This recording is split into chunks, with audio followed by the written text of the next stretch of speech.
This is the 22nd video in a big series where I'm teaching deep dive lessons on the top 25 jazz standards for guitar players. There's a link to a playlist of this entire series in the description.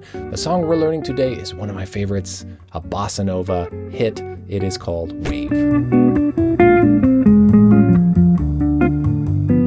If you're here to just learn the chords or just learn the melody or you're just looking for tab, just use the timestamp links in the description to go to the section that you're looking for. We cover all of that stuff. Here's what we're going to cover in this lesson. I'll tell you about the song. I'll play the melody with tab on the screen for you. I'll show you two versions of the chords you can play. I'll teach you the scales you can use to improvise over the whole progression, all with demonstrations and scale diagrams on the screen. And every lesson in this series includes a unique piece of advice for how to truly internalize a jazz standard on the guitar, so I will share that. And lastly, I'll give you a guitar listening recommendation for this song. You can access and download all of the learning resources from this whole lesson series and from other lessons on my channel by becoming a premium supporter. There's a link in the top of the description to join. You'll get PDFs of the chord progression lead sheet, the scale breakdown sheets for soloing, the scale diagrams, the chord shape diagrams, and a custom-made backing track with me comping. You'll get everything except for the melody and the tabs of the melody because this song is not in the public domain, but you can easily learn the melody from this video. That's why I demonstrated it so clearly the way that I do. Just use the link in the top of the description to join and support and get all of those extra resources, or go to soundguitarlessons.com/join. Wave was composed by Antonio Carlos Jobim in 1967 and has become one of the most beloved bossa nova jazz standards in the jazz repertoire. Originally recorded as an instrumental, it features lush harmony, flowing melody, and the gentle syncopated grooves that define Brazilian jazz. It's a perfect tune for any jazz guitarist looking to expand more into bossa nova. It has chord changes that are smooth, but also subtly complex and quite difficult to play over, which is why it's further along in this series. And I just love this tune. I used to play in a bossa nova duo, and it was just me and a sax player, and embarrassingly we called ourselves Huda Bassa, which I know is completely ridiculous. We played gigs all around town, the restaurants and private events and stuff like that, sometimes several nights a week, and we almost always started off our sets with Wave, just because it was such a strong song to start with, and especially with the famous guitar intro that I will show you in this lesson. So I still really love this tune. Let's get in and learn the melody to Wave. Now I'll play you the melody with guitar tab and notation on the screen. I encourage you to practice along with this demonstration as you are working on the melody. Here it is.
I'll play you two different versions of the chord shapes for this tune. I'll play you each chord once each time a chord changes, and I'll show you the chord shape diagrams on the screen as I play them. I encourage you to practice along with these demonstrations as you're working on getting the chords down. First, I'll play you the chords using the simplest chord shapes possible. These are often called shell voicings, and they are widely used in jazz. Here's that demonstration.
Now I'll play you the more common jazz guitar chord shapes for this tune. These have an extra note in them and they fill out the sound a little more. Here's that demonstration.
Next, I will show you the scale options that you need to be able to improvise and solo over the entire chord progression of this tune. I will demonstrate and show diagrams of the scale forms on the screen, and we will do an analysis and talk about them, and I'll demonstrate improvising with them as well, all in one specific overlapping position on the fretboard.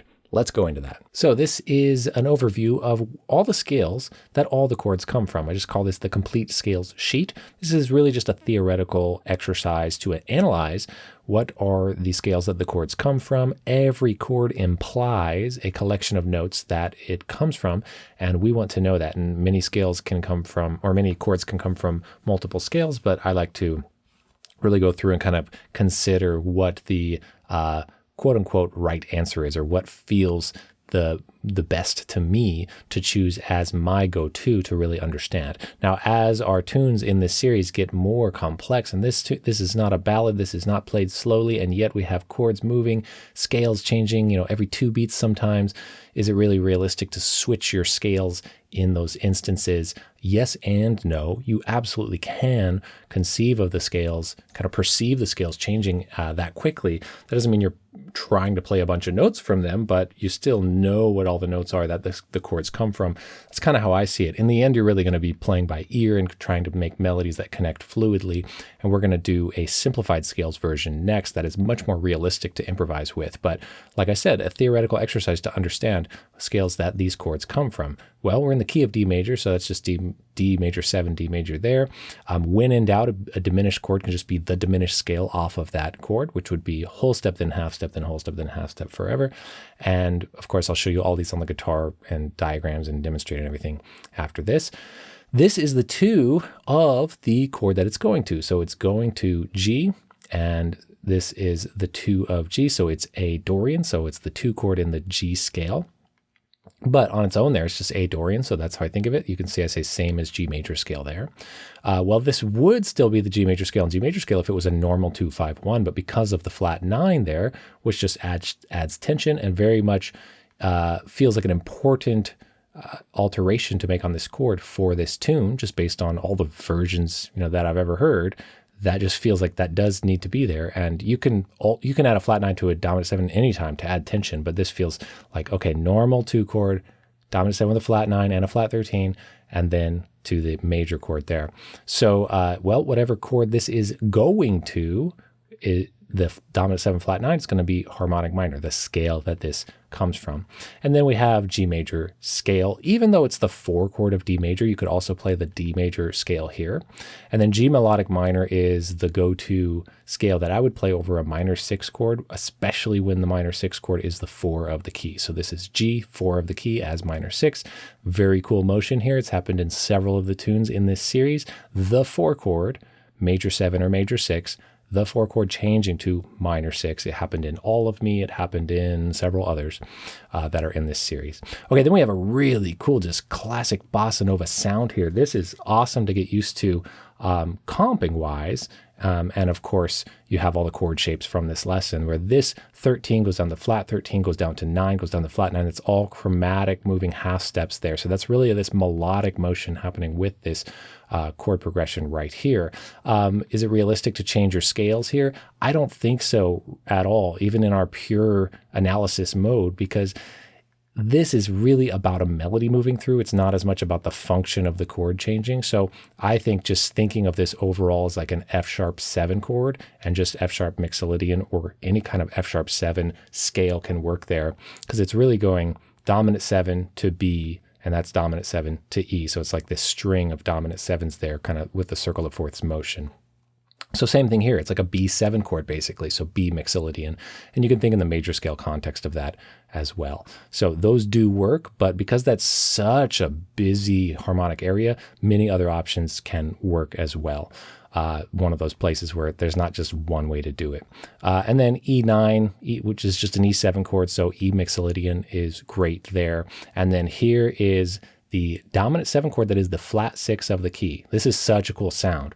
This is like moving down a half step to the dominant 7 that is the 5 of the key, so the A7 to D or A7 to D minor, either way. It's just such a 5-1 relationship. But this is the half step above that has dominant 7, just a very cool sound with a lot of pull to it. And specifically the scale that this comes from, when you have a dominant 7 chord that is on the flat 6 of the key, it's Lydian dominant, and that is the same thing as F melodic minor, the Lydian dominant. It's the fourth mode of melodic minor. We've seen it several other times in this series. Really cool sound. It's a mixolydian scale with a sharp 11 or a sharp 4. Yeah, that's moving really quick there. You're going to have time to like hit any of those notes. It's not going to feel like you are, but if you really practice this slowly, and when you get there, even practicing out of time, you kind of see, where am I right now? Where am I playing in the moment? And are there a couple notes in this? Can I suddenly see the option of this scale for just 2 beats and play, through my melody with those notes before I land on this one? That's the long game goal. If you want to be, really precise in your practicing. That's not the approach everyone needs to take. That's what I like to do, and it works for me. But many people will just purely play by ear here, or purely think in just roughly an A7 kind of sound that we're getting back to D. We're getting back to D minor. There is what's happening. Tension, tension, D minor. It's like a 2-5-1 kind of thing. This is really fun to play on. It's clearly a 2-5-2-5 in C major, D minor to G7, 2-5 C major. So the scale that it comes from is very much C major, but you can rip it on D minor pentatonic or D blues scale. Just works great over this if you want to think of that, even though I didn't write it in for you, but like D blues scale over this kind of vamp thing, which sometimes people will play this and repeat it a bunch. Those are the 2 chords that are happening in that intro. So that's really fun to play over. You don't have to overthink it. Just think kind of bluesy if you want to. And if you want to play more major scale, then C major is the scale that it comes from. That's kind of the craziness that's going on. Everything else is really straightforward because we just have this B section and then the A section repeats again, and we just went through the A section. So here we have a 2-5-1 and just normal 2-5-1 in F major. So that's just all F major. And the chords there are really cool because they're inversions, but otherwise it's just a typical 2-5-1. You just happen to have an inversion in the playing voicings of these that I like to play anyway. The bass is playing this flat 7 of this chord, and it's playing the 3rd of this chord. I like to play those guitar voicings. Those are the ones I gave you in the chord section. And then we have a 2-5-1 in E flat major. So same thing, pretty clear. Like I said, sometimes there's a right answer. Sometimes there's like this where like, oh, you could interpret it in different ways.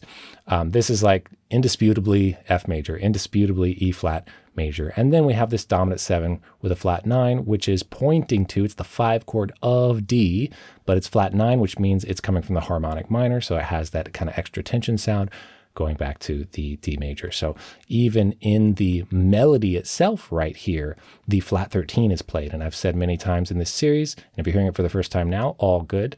If it says flat 9, it also has flat 13 unless indicated otherwise. If it says flat 13, it also has flat 9 unless indicated otherwise. The melody itself is on flat 13 and then goes into that major sounding intro line back into the melody. So that's everything that we need to say here, because this is all the same as we analyzed up there. So lots of stuff going on. Next, I will just demonstrate on the guitar, improvising with all of those. Or next, I'll show you all the scales with diagrams and just demonstrate them. And then I will improvise demonstration. And then we will do a simplified scales version as well. So we don't have to worry about changing all those as it's going. So let's go to the next section. Okay, here's the D major scale.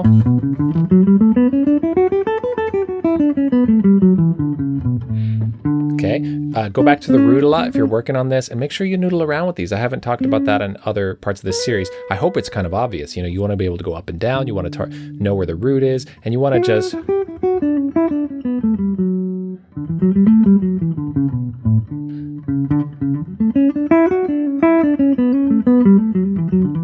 whatever your version of that is, and add some chromatic notes too.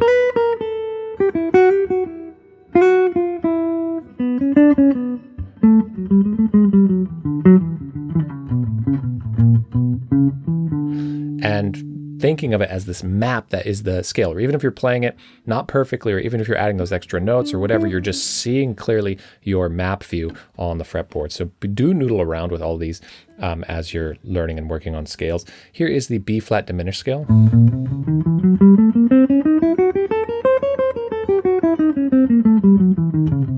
I love that one. I've pointed this out in a couple other places, but the top 4 strings are so straightforward to memorize for a diminished scale. 1 3 4 1 2 4 1 3 4 1 2 4. That's the fingering. 1 3 4 1 2 4 1 3 4 1 2 4. Nice little kind of box symmetrical shape there to at least those top 4 strings in those 4 frets right there. At least have that, and then you can fill out the rest of it much more easily later. Here is the A Dorian scale.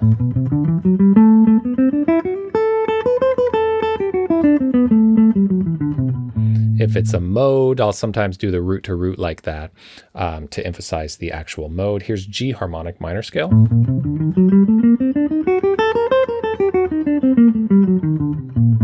Here's the G major scale.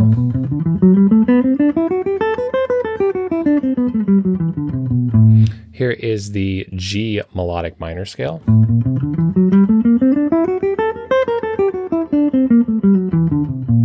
Here is the F sharp mixolydian scale.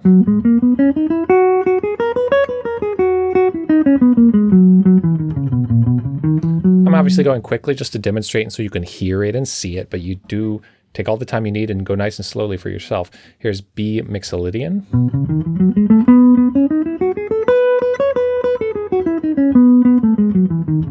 Here's E mixolydian.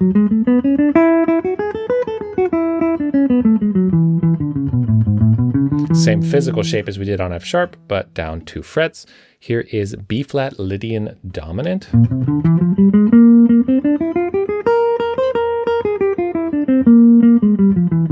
Eerie, very cool sound. That's the 4th mode of F melodic minor. Here is the D harmonic minor scale.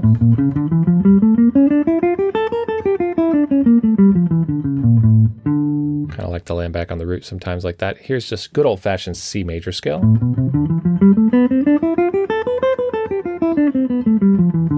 Might sound like A minor because I'm starting on that A. This is the same thing as A natural minor. If this is the root, it's C. If that's the root, it's A natural minor. Same scale form. Here's F major scale.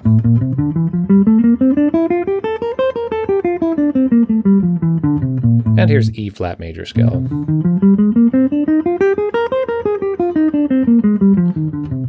Oh my gosh, so many scales.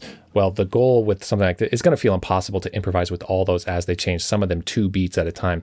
The goal is not to use a bunch of notes and all the notes in it every time, but to just see the options change clearly and to play, just know that the source is coming from them and still play by ear and still play intuitively and still play minimally or whatever it is. So it's quite a big challenge, which is why we're going to do the simplified scales version coming up in a second. But let me demonstrate an improvisation using those scales over this progression.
As promised, here's a simplified version of the scale analysis. So just less scales to think about, and this is totally legitimate to do. And honestly, if you worked really hard on changing every scale on every chord all the time, you would end up playing like this anyway at times, because it allows you to play bigger ideas. You can play bigger, broader ideas, and it's nice to work on both. So don't think this is like a cop-out or an easier way or a beginner thing. No, it's just different. And a lot of times the simpler scales approach is what our ear naturally does.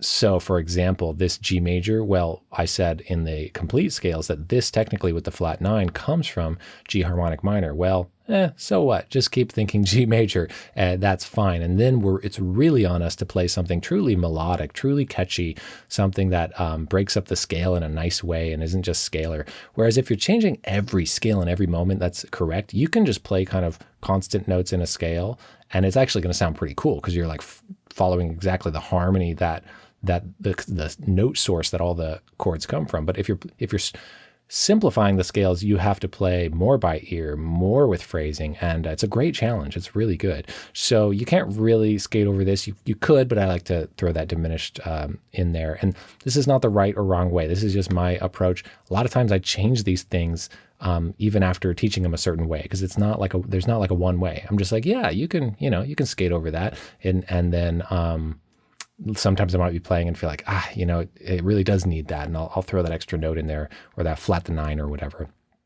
So here, for example, instead of changing from F sharp mixolydian to B mixolydian, just B mixolydian on all of that, because all of this is just kind of like a 2-5, like a B dominant 7, then going here to another dominant 7 chord. So I'm just simplifying it for us, and it works. And if you simplified it in a different way, well, it would also work, because the rhythms and the phrasing you play, if they're strong enough especially, it just matters so much more than the actual quote-unquote correct note. So we're just trying to find big spots that really matter. Like this change really feels significant to me. So like hitting that with the right scale that it comes from feels like it matters. This key change here, you can't just like keep playing D major over that, right? So there are limitations to simplifying, but you can experiment and just try to think, what are the big ones that matter? What really are these moments, like that B section, this key change here, that kind of thing. So we have simplified it a little bit, but it's not a simple tune. So it can't be simplified, down to one scale like some of the tunes can be. And it's really fun when you can do that, and also very challenging to improvise with that. So anyway, that is our version of it. So let's just do a demonstration with some of these scales taken out to make it simpler, and I'll improvise with that just so you can hear how it works.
Here's your internalization tip for this lesson. In the last few lessons in the series, and I don't expect you to watch them all or memorize all these tips, but I'm kind of putting one each lesson. You can kind of collect them all, put them on a list. Any of these things just increase your understanding of the song and increase your musicianship so much. So we want to be able to think of a melody in terms of the relationship structure of itself. So you're not thinking of note names or frets, and you're not just thinking of the guitar, you're thinking musically. So like in Wave, we'd think like 1, 7, 5, and then 3, 4. And then here I don't think numbers, I just think 4, diminished 7 arpeggio, 4 3 5 5 5 6 5 4 4 3 4 4 4 5 3. And then here, da, da, da, da, da. I'm not thinking numbers, I'm just thinking off 3 and then up a minor third, chromatic down, and then down a major third, and then 6 of the key, boo, to minor third of the key, da, da, blues note, da, da, da, blues scale down there. So you see, there's not right answers here. I'm just telling you in the moment how I'm labeling these things. You dig in and take your time and just be like, what is that? Oh, there's a little bit of the blues scale. You can just think of that. So if you can do that, which I've talked about in a previous lesson, then what we want to be able to do is start on any note, anywhere. And just with the relationships of the distances, you can play it anywhere on the guitar, just kind of slowly kind of mapping it out and move, not just map out like an arrangement of it, like just, oh, I know the distance. And if you know the distance, you can move, if I'm here and I need to move a major third down, I could go there or I could go there. And so therefore you can start to kind of play the melody all around, just moving fluidly. But at first it's really slow, and the exercise itself is just kind of note for note for note. Where is it? So if we start here, like, da, da, da, okay. So I'm not thinking the key or anything. I'm just like, okay, I know that I'm thinking 1 7 5. Okay, then I know I go down a minor third and then up a half step to that diminished 7 arpeggio. I'm just thinking distances now. Not even numbers, just distances. And then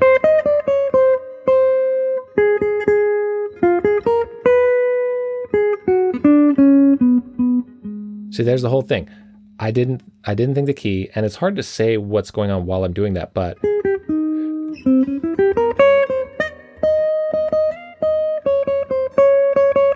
in that case, I'm just thinking whole step, half step, half step where that is, because it's so close together. And then that chromatic thing, down a major third, and I could go there instead, down a major third, or thinking of the 6. The minor third of the key, blues down to the root.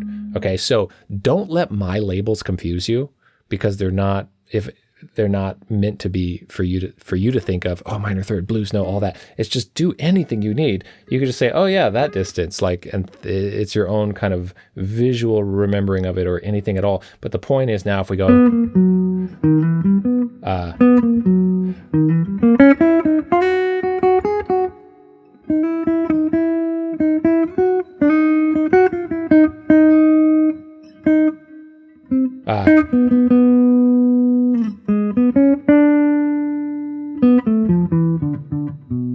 okay, so it's supposed to take a minute like that, right? And you're thinking place by place, relationship by relationship, and it's such good fretboard clarity work. That's how people get to just knowing all those things on the fly so well. You have to go through it to get to it, as they say. You have to, let that beat hard as you go. So I hope the overall premise, I think this one can be more confusing when I demonstrate it. The overall premise is that you can start on any melody note, any note anywhere on the guitar for any melody. Just start, play a note, that's the first note of your melody, and then where's the next one, where's the next one, where's the next one? Not by note name, not by fret, but by the distance and the relationship and the structure of the melody itself. So that's something to consider and work on a tune that you're really digging into. I'll give you my guitar listening recommendation for this tune in 1 second, but first, you can access and download the learning resources from this whole lesson series and from my other lessons on YouTube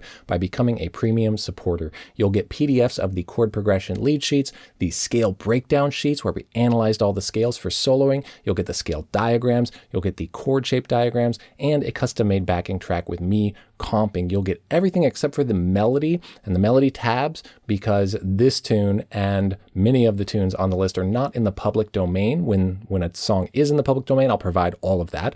But for the rest of them, you can easily learn the melody from this video and from the videos in the series. That's why I demonstrated them so clearly like that. Just use the link in the top of the description to join and support and get all of those extra resources, or go to soundguitarlessons.com/join. If you want a guitar listening recommendation for Wave, I recommend Antonio Carlos Jobim himself on an album called Wave. Can't go wrong with that the original composer recording his rendition of it. There's a link to a playlist of all of my listening recommendations in the description. Make sure you listen to that or listen to a different version that you like as you're working on this song. It makes a big difference. And make sure you're subscribed because I can't wait to see you in my next lesson. I put out a lesson every single Tuesday. We have a few more in this series coming up, and I have a bunch of other great lessons in the queue as well. Hit that like button and leave a comment to let me know if you liked this lesson. It really makes a difference and it helps the video reach more people.